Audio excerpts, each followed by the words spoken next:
नमस्कार, देवभूमि समाचार में आपका बहुत स्वागत है। मैं हूं प्रियंका मिश्रा। उत्तराखंड कैबिनेट विस्तार की चर्चा के बीच मुख्यमंत्री पुष्कर सिंह धामी ने दिल्ली में प्रधानमंत्री नरेंद्र मोदी से मुलाकात की है। मुलाकात के दौरान प्रधानमंत्री से कई मुद्दों पर चर्चा की गई। इस दौरान सीएम धामी ने ऑल वेदर रोड चारधाम सड़क परियोजना के लिए आभार जताते हुए अवशेष कार्यों की स्वीकृति दिलाए जाने का भी अनुरोध किया है। उन्होंने प्रधानमंत्री से प्रदेश की विभिन्न विकास योजनाओं के साथ ही साथ सड़क और परिवहन पर भी चर्चा की। उन्होंने कहा कि मानस खंड स्थित पौराणिक मंदिरों में श्रद्धालुओं की बढ़ती भीड़ को देखते हुए निर्माण कार्य के लिए लगभग 1000 करोड़ रुपए की जरूरत है। वहीं मुख्यमंत्री ने प्रधानमंत्री से देहरादून में सड़कों पर परिवहन के दबाव को कम करने और जनमानस को सुरक्षित यातायात की सुविधा उपलब्ध कराने के लिए देहरादून मेट्रो परियोजना के प्रस्ताव पर अनुमोदन प्रदान किए जाने की भी अनुमति मांगी, जो कि आने वाले समय में पूरे देहरादून के लिए अगले 50 सालों के लिए जल स्तर और पेयजल की सुनिश्चितता करने वाला प्रोजेक्ट है। उस प्रोजेक्ट के संबंध में भी मैंने निवेदन किया है। साथ में इस साल के अंत में ग्लोबल इन्वेस्टर समिट जो हम उत्तराखंड में देहरादून में करने वाले हैं, उसके संबंध में भी आदरणीय प्रधानमंत्री जी का मार्गदर्शन लिया है। साथ में इन सब के साथ मैंने आज आदरणीय प्रधानमंत्री जी को उत्तराखंड का जो हमारा उत्पाद है भांग से बना हुआ सॉल उनको भेंट किया, जो निश्चित रूप से हमारे स्थानीय जो लोग अपना उद्यम करते हैं, अपने उत्पाद बनाते हैं, उन सब के प्रोत्साहन के लिए माननीय प्रधानमंत्री जी का हमेशा जोर रहता है। इसके साथ साथ जो मन की बात में उन्होंने बेड़ू के प्रोडक्ट हैं वह भी उनको भेंट किए, और इसके साथ नंदा राजजात जो कि हमारे यहाँ की बहुत ही प्रसिद्ध यात्रा है और 280 किलोमीटर पैदल यात्रा अपने आप में 12 सालों बाद होती है, उसके संबंध में जो हमारे ढोल और दमाऊं और नरसिंगा है वह भी हमारी जो विरासत है, हमारी सांस्कृतिक धरोहर है, वो उनको मैंने भेंट की और उनका धन्यवाद किया है कि उत्तराखंड के अंदर अनेकों प्रोजेक्ट वहाँ पर चल रहे हैं, वो उनके प्रधानमंत्री बनने के बाद प्रारंभ हुए हैं। जो पहले लोग सोचते नहीं थे, उन सब में आज तेजी से काम हो रहा है। देहरादून में सर्वे ऑफ इंडिया के गेट के कूड़ादान के पास एक महिला का शव मिलने के बाद कानून व्यवस्था पर लगातार सवाल खड़े हो रहे हैं। इसी कड़ी में आम आदमी पार्टी के प्रदेश संगठन समन्वयक जीत सिंह बिष्ट ने कहा है कि बीजेपी के शासन में जिस तरह से महिलाओं के साथ व्यवहार हो रहा है, चरित्र हनन की घटनाएं हो रही हैं, सेक्सुअल हैरेसमेंट की खबरें सामने आ रही हैं, ऐसे में देश के अलग अलग राज्यों से सुनवाई वो अत्यंत चिंताजनक है। आप नेता ने कहा कि महिलाओं की हत्या, लूटपाट घटना सबसे बड़ी चिंता का विषय है। संसद के इसी सत्र में लोकसभा सरकार की तरफ से पेश एक रिपोर्ट में बताया गया कि पिछले 3 सालों में 13.13 लाख महिलाएं गायब हुई हैं, जिनका कोई अता पता नहीं चल पाया है। वहीं उन्होंने ये भी कहा कि मोदी सरकार महिलाओं को लेकर बड़े बड़े दावे करती है। मोदी जी का बेटी बचाओ बेटी पढ़ाओ का नारा पूरी तरह से फ्लॉप साबित हुआ है।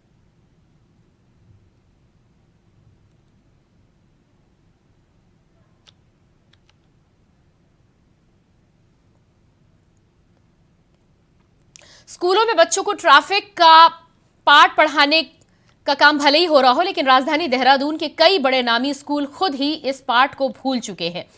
दरअसल कई पब्लिक स्कूलों के सामने सुबह और दोपहर सड़कों पर जाम लगा रहता है। वजह खुद इन स्कूलों में पढ़ने वाले बच्चों के अभिभावक है। अधिकतर अभिभावक अपने निजी वाहन से बच्चों को लेने और छोड़ने आते हैं। इस दौरान ये लोग वाहनों को सड़क पर जहां तहां पार्क कर देते हैं। इससे ट्रैफिक बाधित होता है और सड़कों पर करीब 1 घंटे तक अफरा तफरी का माहौल बन जाता है। आपको ये भी बता दें कि अधिकतर स्कूलों के पास ना तो वाहन खड़ा करने के लिए उचित पार्किंग की व्यवस्था है।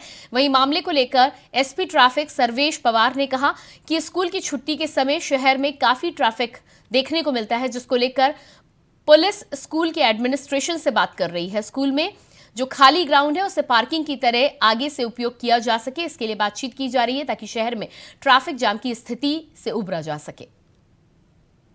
पहले भी पूर्व में भी जो है स्कूलों को बताया गया था कि जो उनके अपने अंदर के ग्राउंड्स हैं जो पार्किंग की तरह यूज़ किए जा सकते हैं उसे वो करें, ताकि जो बाहर छुट्टी के टाइम पे जो ट्रैफिक जाम होता है वो कम हो। इसमें कुछ स्कूलों ने अच्छा काम भी किया, जैसे ब्राइट लैंड है, ब्राइट लैंड ने अपनी जो है पार्किंग खोली है ग्राउंड की, तो ये सराहनीय है उनकी तरफ से। बाकी स्कूल जो अभी नहीं कर रहे हैं उन्हें हम नोटिस भेज रहे हैं और हम चाहते हैं कि वो इस पौड़ी में एक छात्र ने अपने पिता की लाइसेंसी बंदूक से खुद पर हमला कर आत्महत्या करने की कोशिश की। छात्र को गंभीर हालत में अस्पताल में भर्ती कराया गया है, जहां से उसे हायर सेंटर रेफर कर दिया गया है। छात्र शहर के एक प्रतिष्ठित स्कूल में पढ़ता था। बताया जा रहा है कि स्कूल से लौटने के बाद छात्र ने आत्मघाती कदम उठाया है। आवाज सुनकर परिजन कमरे में पहुंचे तो बेटे को देखकर उनके हाथ पैर फूल गए। आनन फानन में परिजनों ने छात्र को जिला अस्पताल में भर्ती कराया। पुलिस के मुताबिक राइफल 315 बोर की बताई जा रही है। घर पे उन्होंने खुद ही अपने आप शूट किया और उसको जब इधर पहुंचा हॉस्पिटल, उनका बीपी वगैरह काफ़ी कम था। सो हमने उसको ब्लड वगैरह दिया, ब्लड चढ़ाया और जिस जगह उन्होंने शूटिंग किया उसको हमने ड्रेसिंग लगवा के अभी तुरंत हमने एम्स ट्रॉमा सेंटर भेजा। इस संबंध में एसडीएम स्तर से जो रिपोर्ट मुझे मिली है उसमें उसको उस पर्टिकुलर केस को रेफ़र कर दिया गया। इनिशियल ट्रीटमेंट डीएच में करने के बाद में उस केस को रेफ़र किया गया और जो भी फर्दर इन्वेस्टिगेशन। उत्तर भारत में हुई भारी बारिश के बाद कई नदियों का जलस्तर खतरे के निशान से ऊपर पहुंच गया है। वहीं उत्तराखंड में कोटद्वार में मालन नदी में अपना रौद्र रूप दिखाया है। मालन नदी पर बना पुल टूटने के बाद से सिगड़ी ग्रोथ सेंटर और जशोदपुर इंडस्ट्रियल एरिया में काम की रफ्तार काफी धीमी हो गई। इंडस्ट्रियल एरिया में माल की आवाजाही नहीं होने से ट्रकों को अब नदी के बीच जाना पड़ रहा है। नदी में बने पुल टूटने के बाद भारी वाहनों के लिए आवाजाही के लिए एकमात्र विकल्प नदी के बीच से होकर गुजरना है। ऐसे में आए दिन नदी में ट्रक फंस जाते हैं। सैकड़ों ड्राइवर और कंडक्टर अपने वाहनों के साथ वापसी का इंतजार कर रहे हैं, लेकिन नदी के तेज बहाव को पार कर पाना मुश्किल हो चुका है।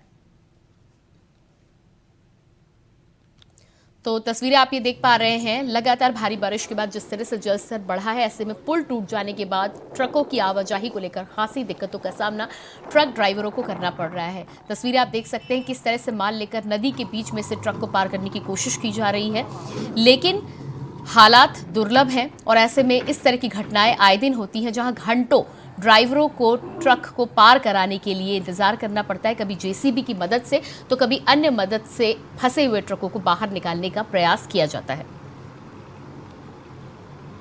13 जुलाई की जो भयानक बारिश आई थी उसमें मालन नदी पर बना पुल पूरी तरह से ध्वस्त हो चुका था। आवाजाही पूरी तरह ठप हो चुकी थी। अब वहां पर वैकल्पिक मार्ग की व्यवस्था की जा रही है, लेकिन वैकल्पिक मार्ग की व्यवस्था 2 व्हीलर के लिए ही है।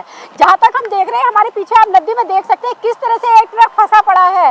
और ये जबकि पानी बारी बहुत कम है, बारिश भी नहीं हुई है कल से, उसके बावजूद ये नदी में फंस गया है। अगर 2 घंटे भी कोटद्वार के अंदर बारिश हो जाती है तो ये नदियां पूरी तरह से लबालब भर जाती है। इन लोगों की जान जोखिम में डालकर आवाजाही कर रहे हैं। वहीं प्रशासन और विधानसभा का कहना है कि हमारी तरफ से सारी तैयारियां पूरी की गई है और जल्द से जल्द पुल भी पूरी तरह से तैयार हो जाएगा। लेकिन स्थिति को देख करके नहीं लगता है कि अभी जो वैकल्पिक मार्ग है वो भी पूरी तरह से बन पाएगा। जिस तरह से बरसात चल रही है और आप ट्रक को देख रहे हैं कि वहां पर ट्रक धंसा पड़ा हुआ है, अब इसके लिए जेसीबी आएगी और जेसीबी की मदद से इस ट्रक को यहाँ से निकाला जाएगा। इस तरह से लगातार हमारी एक रिपोर्टिंग ग्राउंड जीरो पर जाकर के लगातार हम कर रहे हैं। वहीं हम जनता को भी बता रहे हैं कि किस तरह से यहाँ पर जो आवाजाही की जा रही है वो जान जोखिम में डाल करके की जा रही है। लेकिन विधानसभा अध्यक्ष और प्रशासन ने अपने हाथ खड़े कर दिए हैं। उनका जो कहना है वो कथनी और करनी में लगातार अंतर नजर आ रहा है। कोटद्वार से इंडिया वॉइस के लिए अंजना गोयल की रिपोर्ट। देवभूमि टूरिज्म को पंख लगाने के लिए प्रदेश में तमाम मंदिरों के जीर्णोद्धार की कवायद चल रही है। 4 धाम के अलावा राज्य सरकार प्रदेश के अन्य मंदिरों की मान्यता और सभ्यता के संरक्षण के लिए लगातार काम कर रही है। ऐसा एक मंदिर रुद्रप्रयाग जिले में स्थित है। उखी मठ में ओमकारेश्वर मंदिर नाम से इसे जाना जाता है, जिसमें शीतकालीन के लिए बाबा केदारनाथ और बाबा मध्य महेश्वर की डोली रखी जाती है। लेकिन अब बद्री केदारनाथ मंदिर समिति के द्वारा निजी मीडिया हाउस की मदद से ओमकारेश्वर मंदिर में जीर्णोद्धार के पहले फेज का कार्य शुरू हो गया है। देखिए कि जो उखीमठ स्थित ओंकारेश्वर मंदिर है वहाँ पर शीतकाल में भगवान केदारनाथ जी की उच्चल विग्रह डोली आती है और वहाँ पर उनकी पूजा होती है शीतकाल में। इसी प्रकार से मधमहेश्वर जी की भी डोली वहाँ पर अवस्थित होती है और वहाँ पर उनकी शीतकाल में पूजा अर्चना होती है। मंदिर परिसर में एक कोठा भवन है जिसका कि ऐतिहासिक और पौराणिक दृष्टि से बड़ा महत्व है, लेकिन वो वर्षों से उसका मरम्मत कार्य न होने के कारण से वो जीर्ण शीर्ण अवस्था में है और कई स्थानों पर उसमें टूट फूट भी हो रही है। और आप के संज्ञान में ये भी लाना चाहूँगा कि ओंकारेश्वर परिसर में ही, मंदिर परिसर में भगवान श्री कृष्ण के पोते अनिरुद्ध और जो दैत्यराज वाणासुर थे उनकी सुपुत्री उषा का विवाह मंडप भी है जो बेसमेंट में बना हुआ है। तो ये एक तरीके से बहुत ऐतिहासिक और पौराणिक दृष्टि से इस स्थान का महत्व है और जो वहाँ पर स्थानीय जनता द्वारा जिस पूरे मंदिर परिसर के विस्तारीकरण, सौंदर्यीकरण और जो कोठा भवन है उसके जीर्णोद्धार के लिए लंबे समय से कई दशकों से मांग की जाती रही है। देहरादून के डोईवाला क्षेत्र के एक नामी स्कूल को बम से उड़ाने की धमकी मिली है। धमकी स्कूल की मेल पर आई है। स्कूल प्रबंधन की सूचना पर पुलिस ने मुकदमा दर्ज कर सोमवार को बम निरोधक दस्ते और डॉग स्क्वाड टीम को स्कूल के अंदर भेजा है। हालांकि कहीं कोई विस्फोटक पदार्थ नहीं मिला है। मामले को लेकर प्रभारी कोतवाली मुकेश त्यागी ने बताया कि द प्रेसिडेंसी इंटरनेशनल स्कूल को मेल पर यह धमकी मिली थी। विद्यालय के डायरेक्टर मानिंदर एस जुनेजा ने तहरीर देकर इसकी जानकारी दी है। डायरेक्टर ने यह भी बताया है कि 30 जुलाई को रविवार को शाम 5:30 बजे विद्यालय की ईमेल पर एक मैसेज आया। कुछ देर बाद 7:42 पर एक और मैसेज विद्यालय की ईमेल पर आया जिसमें कहा गया कि 31 जुलाई सोमवार के दिन विद्यालय को बम से उड़ा देंगे।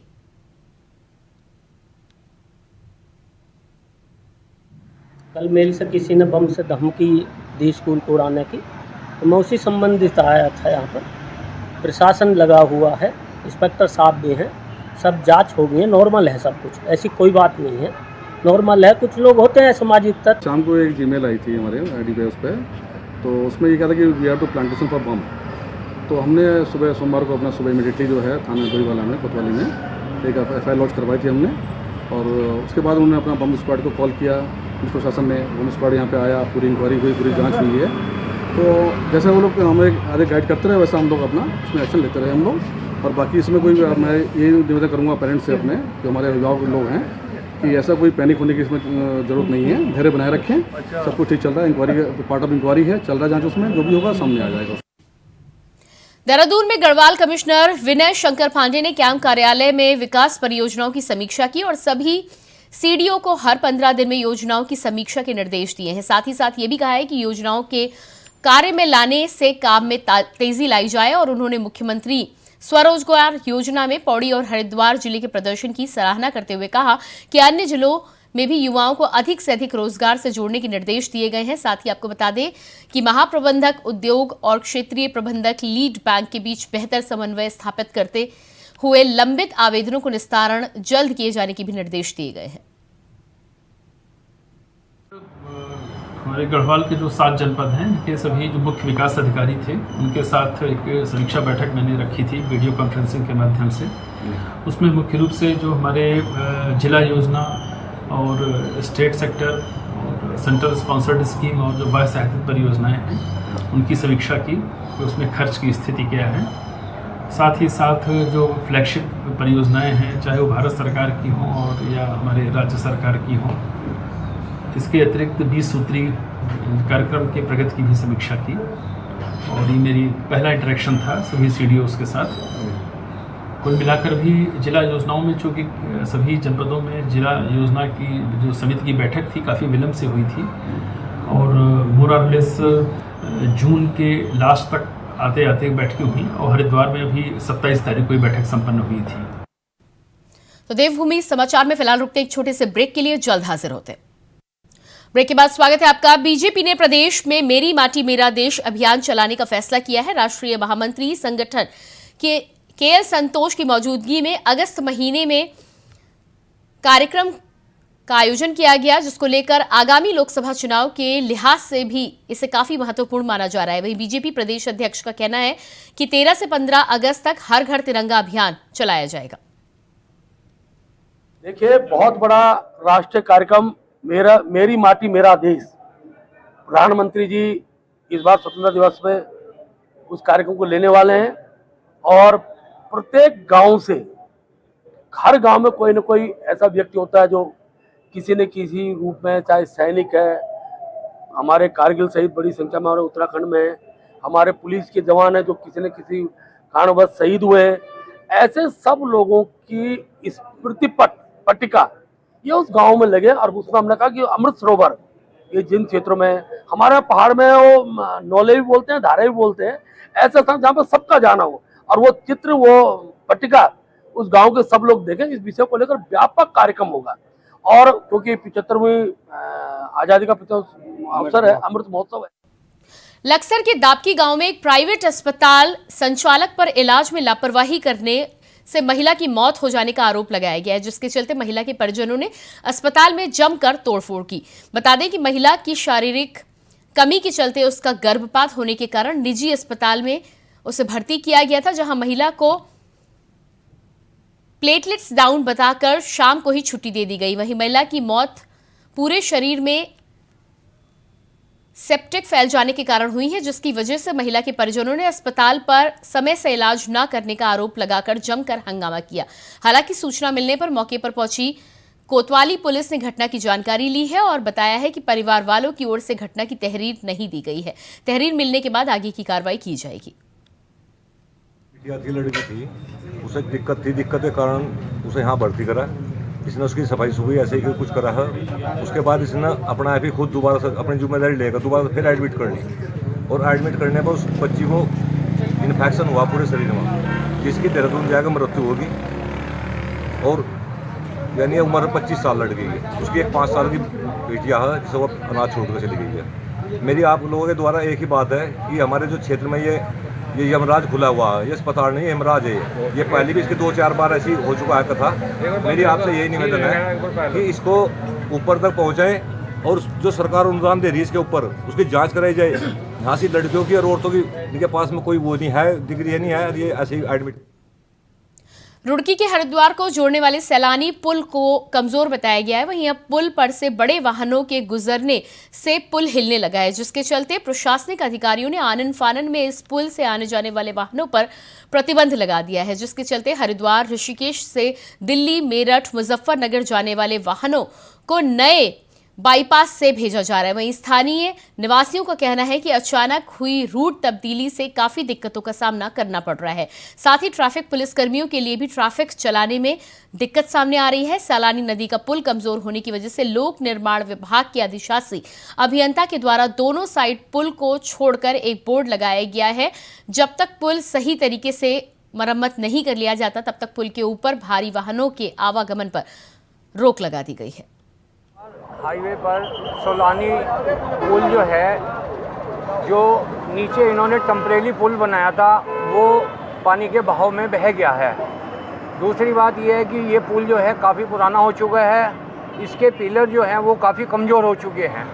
इसमें सरकार को बहुत दिनों पहले अवगत करवा दिया गया था। इसमें सर्वे भी हुए हैं, लेकिन इन सर्वों के आधार पर आज सरकार की नाकामी जो है बिल्कुल सामने आ रही है, जो आज पब्लिक परेशान हो रही है। ये रूट जो है इन्होंने डाइवर्ट करा है, यहाँ से सीधा नगला इमरती से हाईवे पे डाल दिया है। लेकिन इस पुल को लगभग 1-1.5 साल हो गया है। इसमें शिकायत आ रही थी, कभी कोई इंजीनियर आ रहा है, कभी कोई इंजीनियर आ रहा है, लेकिन आज तक इस पुल की सुध किसी अधिकारी ने या किसी नेता ने नहीं।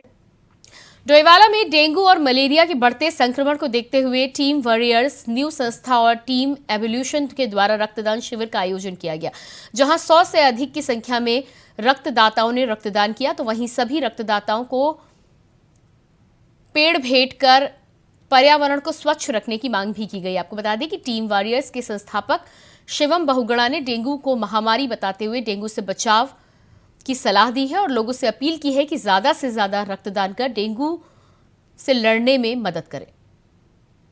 बालावाला में टीम वॉरियर्स न्यू व टीम इवोल्यूशन ने रक्तदान शिविर का आयोजन किया, जिसमें सिटी ब्लड बैंक द्वारा हमारा समर्थन किया गया। रक्तदाताओं को हमने पेड़ बांटे, वह हम धन्यवाद करना चाहेंगे जितने भी डोनर्स हमारे आज मौजूद रहे। साथ ही हम धन्यवाद करना चाहेंगे एम्बुलेंस एसोसिएशन का भी, जिन्होंने हमको आज एक एम्बुलेंस प्रदान करी, जिससे हम काफ़ी सारे डोनर्स को, जो दूर दराज के डोनर्स हमारे, उनको हम लेकर आ सके। और हम चाहेंगे कि डेंगू जिस प्रकार फैल रहा है, उस तरह बाकी लोग भी आगे आएँ और रक्तदान करें ताकि डेंगू से हम लड़ सकें। और बढ़ते प्रभाव में चलते हुए इस समय प्रदेश भर के सभी रक्त कोषों में उनकी भारी कमी को देखते हुए आज हम लोगों ने बालावाला में रक्तदान शिविर का आयोजन किया, जिसमें कि हम लोगों ने 123 यूनिट ब्लड इकट्ठा किया और सभी रक्तदाताओं को एक एक पेड़ अपना भेंट कर पर्यावरण को हरा भरा रखने की मांग की। और इसी के साथ देवभूमि समाचार में इतना ही। ताजा अपडेट के लिए बने रहिए इंडिया वॉइस के साथ। नमस्कार।